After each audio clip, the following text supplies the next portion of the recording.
Hello everybody, welcome back to Northwestern Central Railroad. Hope y'all doing great today. Now, if you haven't noticed yet, hey, what's up with the set? Yeah, you're missing some stuff here. I took some HO stuff down. It's definitely, I could say it's under construction, or at least it's in the blueprint design of a new set design.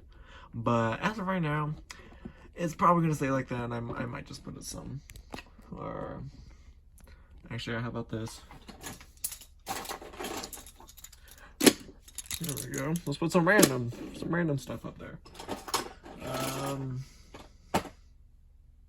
Yeah, that's all I got because I don't want to put Thomas up there. Actually, that looks terrible. Put that down. All right, so today we're gonna do kind of a more.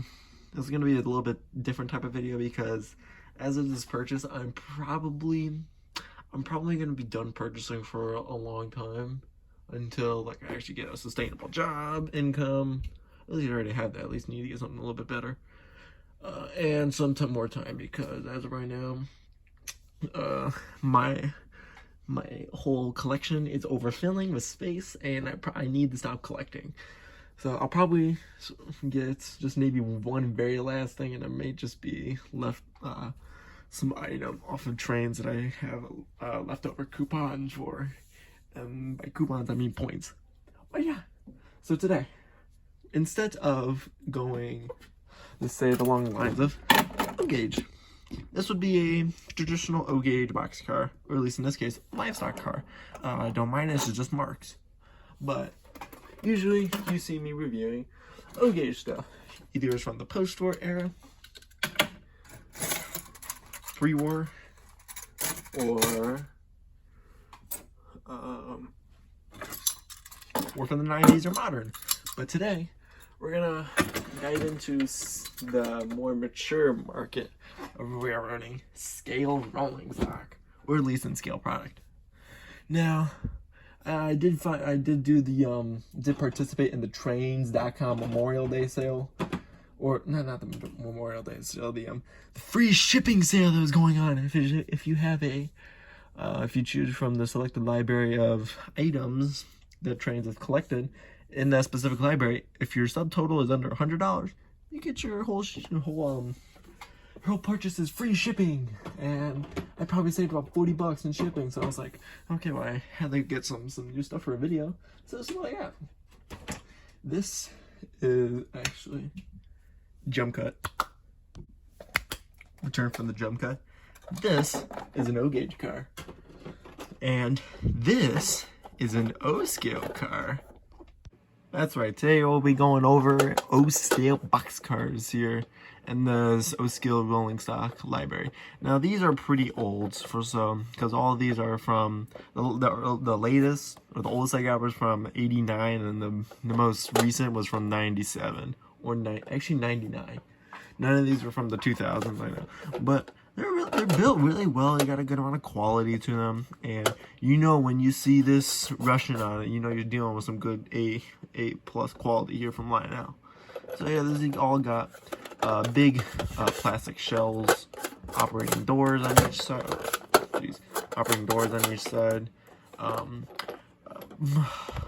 One thing I don't like about these is although they have plastic trucks, as long as even though they have the metal trucks, they have the plastic plungers on them, so they're not really that good. But surprisingly, hard to put in the right words, but they are quite reliable.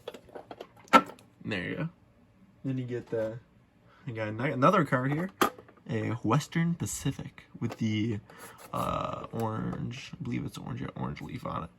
You got shock protection shipment. Don't know what that means, but yeah, they're all very, very basic. And this is where things get interesting. I got a few of these convention cars from, I believe, the LCCA 1998 convention. This was from 1990. And then let's move on to the other cars here.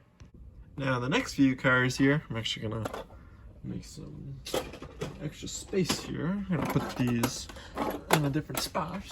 The next three cars here, what I classify as literally anything that I will buy for the cheapest price I could possibly get. And nothing could be said better with the next 5 cars on my list here. And you got a Central of Georgia. Pretty cool, pretty cool. The Right Way, the 9464-197. These are standard box cars from 97. And you would think I would just buy one. No. I got two, and count them, three of the exact same box car. It's funny looking, but literally this is all they had for cheap, very, very cheap prices, and that's what we do. And then you got, because Jesus Christ, and then there's, I don't know if I mentioned this earlier, but there are different designs from these eras from later, at least from the earlier. I noticed on this car from 93, or the convention car, they were actually held in by two plastic tabs. They were just, I'm assuming you would just push in the shell, and then that side would come out. Yeah, it does. And then same thing on the other side. But then you get a little bit more fancy with it. I think it's complete overkill, but that's just me. They put 4 screws at the bottom of the shell. You know, I'm pretty sure it would have been accomplished with just 2. So I got 2 on each side where those holes are right below the trucks. And yeah, those are the same for all of them. Here. And yeah, that's pretty much it. And then yeah, I'm just gonna put these back here. There's no aesthetics because they all look the exact same. And now this is where we get interesting. I got some really cool more convention cars here. This one is Columbia, Newberry, and Lawrence. This is the LCCA 19th Annual Convention, Columbia, South Carolina, from June 27th, 30th, 1989. Now, these do have the exact same hook designs as what is shown on that Squina, or the Susquehanna, whatever the green car is.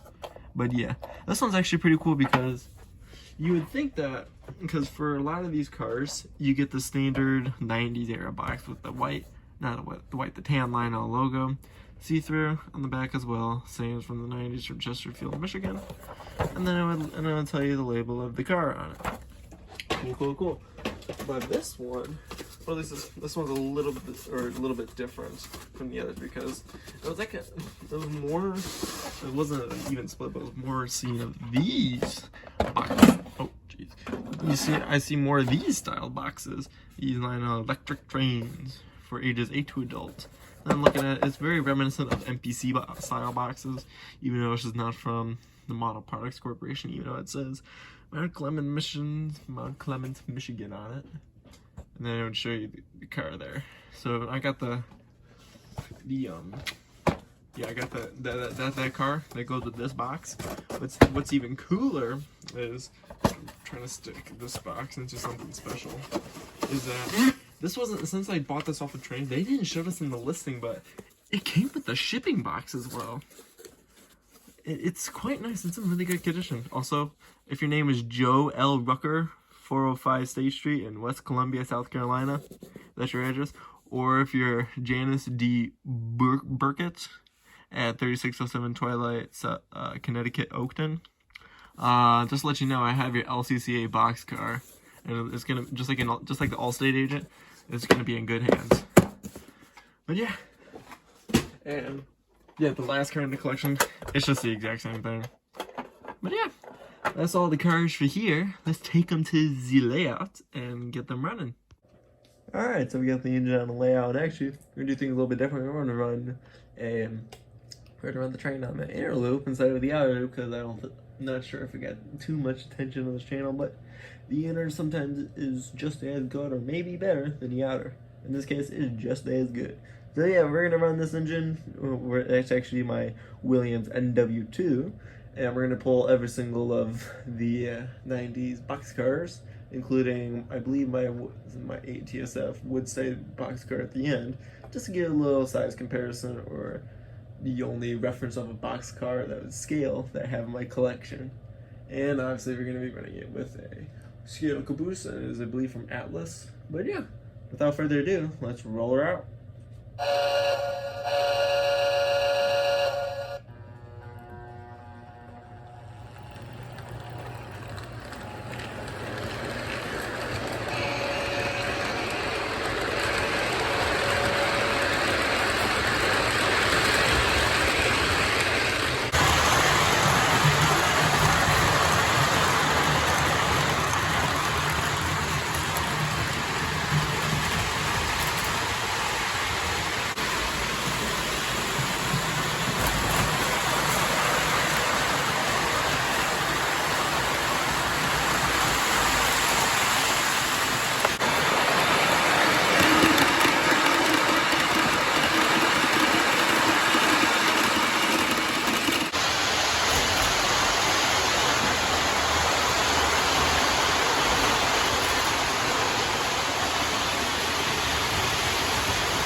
Alright, so that's going to wrap it up on this review and run session of these glorious new 90s era box cars from Lionel. As you can see, they actually are pretty nice. And even though I just got them like 4 or 5 days ago, I've been using these every single day for about 2 hours each on a run session. And, oh jeez, my finger. And I can confidently say that these are really nice cars. They're durable, they're reliable, and even though don't judge a book by its cover, because obviously I don't like the plastic tabs that is holding in the plunger on the coupler, they do hold out really well, and suffice to say, they have reverted my expectations a little bit. So they're not, the coupler design isn't garbage, it's just, I just preferred the full standard metal, die-cast metal design that everything should get, not just the trucks, but the trucks, the knuckle, and the plunger, and the coupler. But yeah, that's gonna wrap it up for this video. It's gonna be a little bit shorter because I'm kind of running out of ideas here. And yeah, as I said earlier, this is probably gonna be my second to last purchase before I pursue another career, because I'm running out of time pretty much on making videos, because you know everyone's gonna go to school sometime. It's a ticking time bomb, so I'll probably just do one more purchase just to get rid of the extra points that I have left on trains.com. So yeah, that's gonna wrap it up for this video. Like, comment, subscribe, hit that bell icon if it's there if you wanted to. I know I say it all the time, but yeah, it's gonna get some form of recognition in the YouTube algorithm. Yeah, that's gonna wrap it up for this video. This is gonna be the Northwestern Central Railroad signing off. Have a very nice day.